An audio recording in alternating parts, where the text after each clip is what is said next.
Hi, I'm James Wegner. I'm a realtor in Colorado.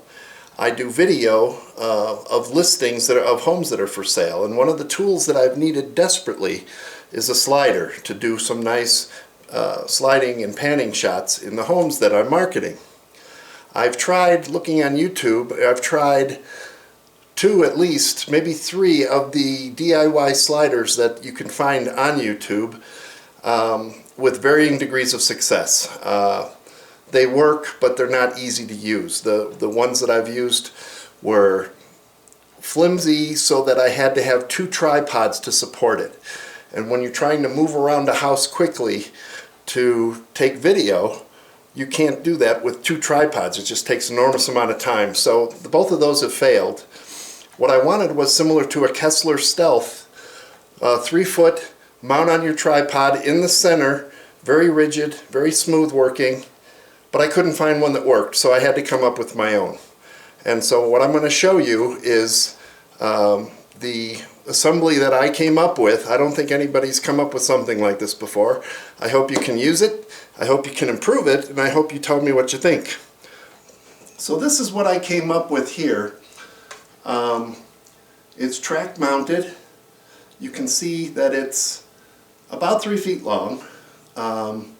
It mounts in the center of my tripod. It's very rigid, there's no wiggles to it, and it's just a very smooth action back and forth across the track. I'm going to show you how I built it. I'll give you a parts list. I'm going to apologize in advance because when I show you how I make this, I'm going to be in my workshop and I won't take my Canon T3i out in the workshop. There's just too much dust. So I'm going to be filming this on a a little Sony Handycam, and I'm the only one here, so it'll be a lot of handheld assembly. So again, I've never done a how-to before, so bear with me, and hopefully we can get through this together. I'm sure some of you who've looked around for DIY equipment will recognize some of the things I've tried. My first attempt at a slider was with these shelf brackets. It had PCV ends. Whoops, sorry, that was a little fast. And the whole idea was to make a dolly that would run between here. Well, that pretty much failed miserably. And the other thing I didn't like is it wouldn't mount onto the tripod in the center. It was too wiggly. And trying to set up two tripods at a shoot it just takes up all kinds of time. But still, I was unwilling to spend like $800 for a Kessler Stealth. So I found another one on the internet, which really is kind of cool. I guess I could post a link to this, but you'll recognize PVC tubes, which really aren't the problem. This is a very nice multi-bearing trolley that was made, and what I really like is this is underneath. It's very solid, and it's made from very available parts. And what I really liked about it was to save my camera, it had another set of bearings riding on the bottom of the PVC that you could lock in, and that way it was impossible for this to tip off, or your camera to tip off of the rails. Now I've done a bunch of shoots with it, and I don't like it either. Again, it won't balance in the middle, and to set up two, let me move this here. To set up two tripods, I put quick release plates on. I have a special fitting for that. But still, to move it around just takes too much extraordinary amount of time. So we're going to try building a slider out of this. Alright, so here's my new idea. I went to Home Depot and I walked through the store. I walked everywhere trying to think of something. Turns out they have this nice heavy gauge aluminum. And let me show you a profile here. I'll go to this end. It'll be easier. These are two right angle pieces that I have clamped between a piece of square channel. And you can see the gauge, it's kind of heavy, but it's still fairly light aluminum. So the angles are 3 feet long, and I believe they cost about $6 a piece. The square channel is 4 feet long, and I believe it was about $9 or $10 a piece. So basically I have under $25 in this section of aluminum. And what I've done, just to illustrate, like this, I set some washers on the workbench and I put the square channel on top of it, and then I put the angles alongside just to raise it up, oh, about 1/8 of an inch, you can see there. So right now the square channel is up about 1/8 of an inch. And what I'm going to try to do is, you might recognize this from the failed attempt at the trolley, but this is 4 rollerblade bearings on a piece of 5/16 screw stock. Now you can buy these screw lengths in up to 3 feet. So buy 3 feet of it. Cut the length you need. Don't try to mess around with bolts. So what we're hoping to do is to build a trolley out of some of the parts I had left over from the previous trolley that I showed you, that will ride along this. Now the aluminum angles will keep it flat, and by raising up that center section it prevents any lateral movement. And what we're going to try to do is still have the where did I put it? Still have the roller underneath the angle, so that there'll be no way that this can tip off. So I'll be designing the trolley on this video as we go, and then the mounting, because this will only be a 3-foot long slider, so this should mount on my fluid head tripod and be very stable. So the neat part about this setup is that, I don't know if you can tell, I'm going to kind of get close here. I've used little nylon spacers between the bearings that run along each of the angles. So each side has 3 of these little 20-cent nylon spacers. So what I did in the middle is I took some nylon tubing that fits over 5/16 threaded rod, and I cut 2 pieces and I put 1 nylon spacer between. So now there are 2 pieces of vinyl tubing acting as spacers between the inner bearings. And what that will allow me to do is that by tightening here, what I'll eventually do is use locking nuts on both sides, and then by tightening here I'll be able to close the gap, because those vinyl pieces will squeeze together and bulge out a little bit, but that will allow me to finely tune the gap along that inner track so that there's not a lot of slop there. But I am going to warn you right now, when you use your slider, if you need good audio from the camera and not from a remote microphone, this might not be the slider for you, because this, I can tell right now, is going to be a little bit noisy if you're using the camera for audio. But since I only use a slider in the real estate business and I have a total different audio track, I'm not worried about how much noise this is going to make at all. So let's get to work and try to build something with this. I discovered, as I was trying to make that trolley roll, that when Home Depot stores these things in their bin, they must get all nicked up, because my first attempt at rolling this trolley along this, it was binding and sticking.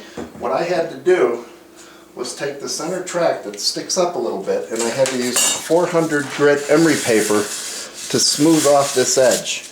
There were all sorts of little nicks in it, and now that I've taken all those nicks out and made it smooth, that's what's going to make it roll so well. I have the inner bearings adjusted so that there's about 2 pieces of paper worth of clearance. Now all I have to do is figure out how to mount the camera to it, and we'll be working on that part of it next. I will provide a full parts list, but this is a Simpson Strong Tie 66T, and it's used on decks to hold wood together.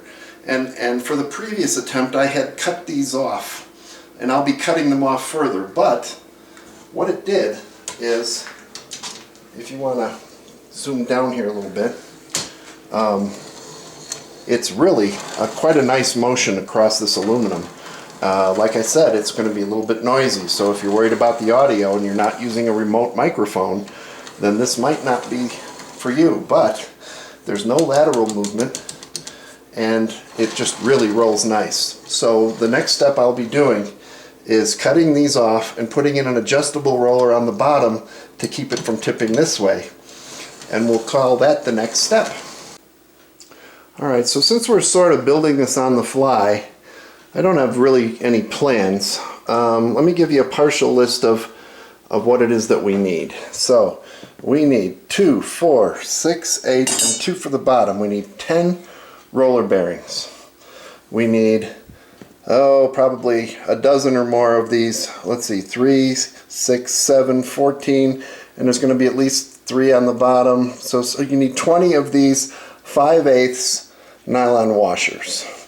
You need probably 1 foot of the 5/16 vinyl tubing. You need 2 of these Simpson, what are they called again? Simpson strong tie 66 keys. You need probably 2 feet of threaded 5/16 rod with at least 6 to 8 of these locking nuts. You're going to need to be able to cut slots in the side of this, and I'm going to be cutting 2 more slots up here, 1 on each side. We're going to need, and I bought drawer pulls, just standard kitchen cabinet hardware, and those are going to go on the ends to both stop the camera from rolling off the end of the track and give us a place to lift it if we need to. We're going to need, and I found this at Home Depot, it's a regular door stop, and all I really wanted was the rubber piece with the threaded rod, because I'm going to put a knob on it and I'm going to use that to screw it down when I want to put a brake on the trolley to keep it from moving. And really, I'm going to be using the extra piece of the square channel as part of the mounting system in the middle. So I don't know that there's going to be so many more parts that we need, and I know people who do this kind of stuff are pretty much mechanical and DIY kind of people, so I'm sure you'll be inventing more things to do with this. Okay, so I went out and purchased 2 new Simpson T straps. They're marked Simpson, T, or 66T is what they are. And they were $2.49 a piece. So what we want to do is we want to measure down from here to here at 2 1/4 inches, cut it off, and then we want to put in a slot starting at 2 inches down from the top, just about like that. And we want to be able to put a 5/16 bolt through that slot and adjust it up and down. So here's the drawing of what we're going to do to modify this T-strap. We're going to drill 2 5/16 holes, one on this side and one on this side.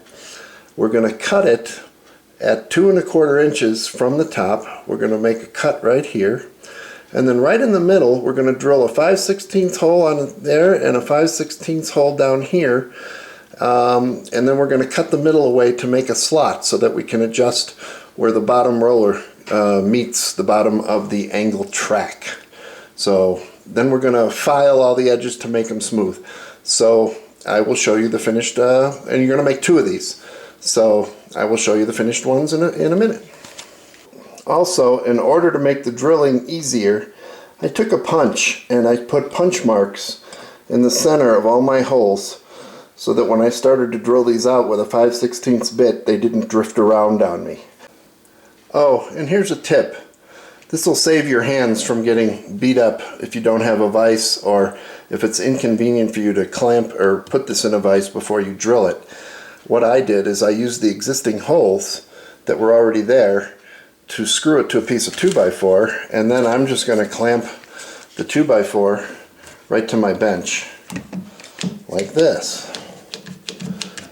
Now I can drill away, and I don't have to worry about it spinning around in my hands and cutting my fingers.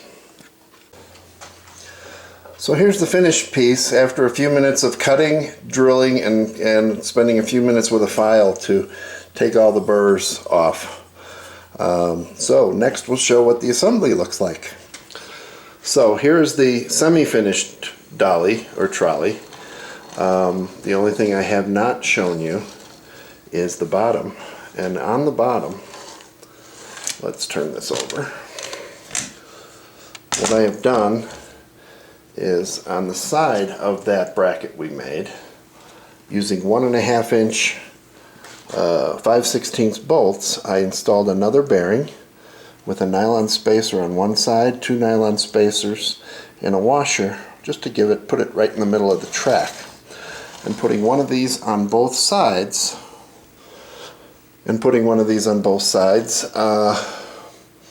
will keep it from ever coming off the track. So by making that slot and by using a wing nut on this side, we can make it adjustable to adjust the tension up and down on that track.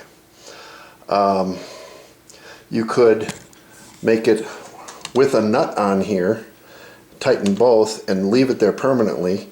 But the only way of getting the dolly off of the track is by taking these off and lifting it off. So I bought 4 3/4 by 1/2 inch corner brackets, and I drilled some holes. I think there were 3/16 inch holes in these brackets, and I mounted these. And you'll see that when we're done, I can mount a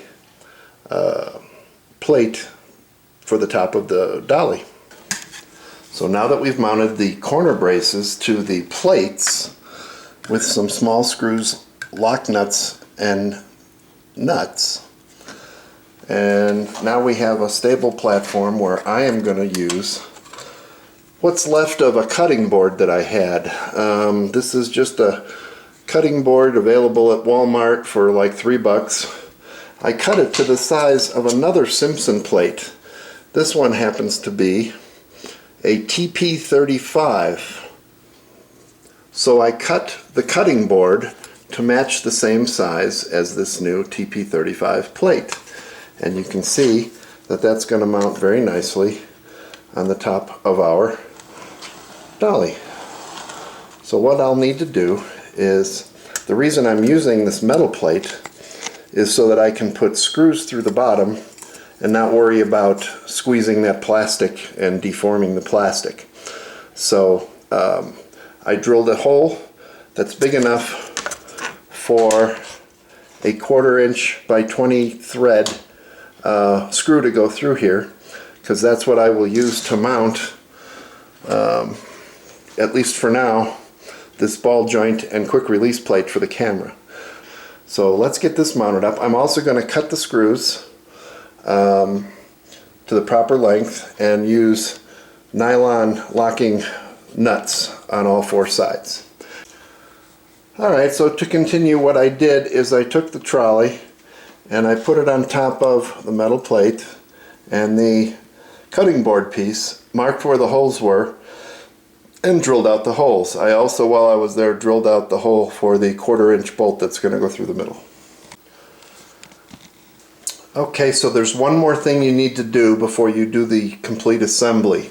After you've assembled this much of the trolley, the dolly, and you have the plate and the cutting board half, I want you to drill a hole, or you should drill a hole right on the end through the hole that's already in the plate.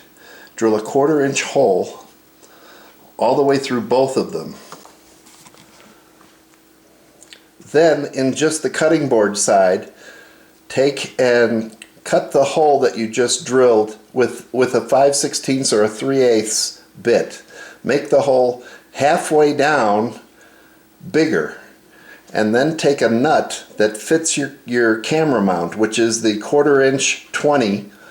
Take the nut, hold it in a pair of needle nose pliers over the stove and heat it up, and then melt it into that hole so that it's flat in the hole. And that way, when we put the plate back on, it'll be secured by the plate. So now on the top of the cutting board, where the holes come through, I'm just going to take a tool and countersink the plastic so that when the screws go in, they're flat. Alright, so here is the completed but not painted assembly. I've put a ball joint on it, put a quick release plate on it, and it rides pretty well. I may have to do a little more sanding along this. I feel just a little bit of bump, but pretty soon this thing's going to be on my tripod and taking video. So the next thing we have to do is get the proper height on the middle channel and then screw each angled piece to the square tubing after we cut the square tubing to length, because right now it's a foot too long. Okay, so here's what we're going to try and do. We have the side that we want up that's just been lightly sanded with 400 grit emery cloth, just to make sure there's no nicks or anything that could cause a vibration. Then we're going to take a T-square and we're going to set this for 1/8 of an inch. And we're going to use this to measure how high up that we want the center channel to be. So right there at the edge is where the angle is going to ride, and that's where we're going to screw it to. So we're going to drill holes and probably put 4 screws along the length of this tube. And we're going to try and stay away from the middle because that's where we're going to mount the mounting plate. So, alright, so here's the finished track that's been screwed on each side. So there's the 1/8 of an inch raised center track section. So I've made one addition. Now I bought an extra plate for my tripod so that I can just mount this permanently and I don't have to worry about attaching a plate back and forth when I go from slider to camera or back and forth from the tripod. So I went and I just did a test run, and I didn't have enough distance from the angle to the bottom of this plate. It was bumping the adjustment screws on the tripod. So I took this extra foot that we cut off and I just screwed it in to the center section, made sure everything was in the middle, and I know where the center of this is now, and now I can mount my plate here and we'll test that out and see how that works. Then with the door hinge stop mechanism, that we had, take the rubber piece that was on the end of that screw, I don't know where I put the screw, take the rubber piece off and get a 2.5 inch screw, rounded head, which is the same 1/4 and then put the screw into the rubber piece, just force it in, and that'll be the brake for the dolly. I'll show you how that works when we assemble everything. Alright folks, here's the finished product, mounted on the track, mounted on the tripod. I'll just use my strap here, and it just kind of glides one way and it glides the other way. It's very smooth. What I like about it is that the track is rigid, it doesn't bend, it's secure in the tripod, it doesn't go off level. So what I really like about it is that I can pick the tripod up with the track on it, move to my next location, and before I do that I will just quickly screw down this brake which locks it onto the track so it won't move around when I'm moving the whole assembly. So that's it. Leave your comments and suggestions and show me what you've done with it. I'd be happy to see.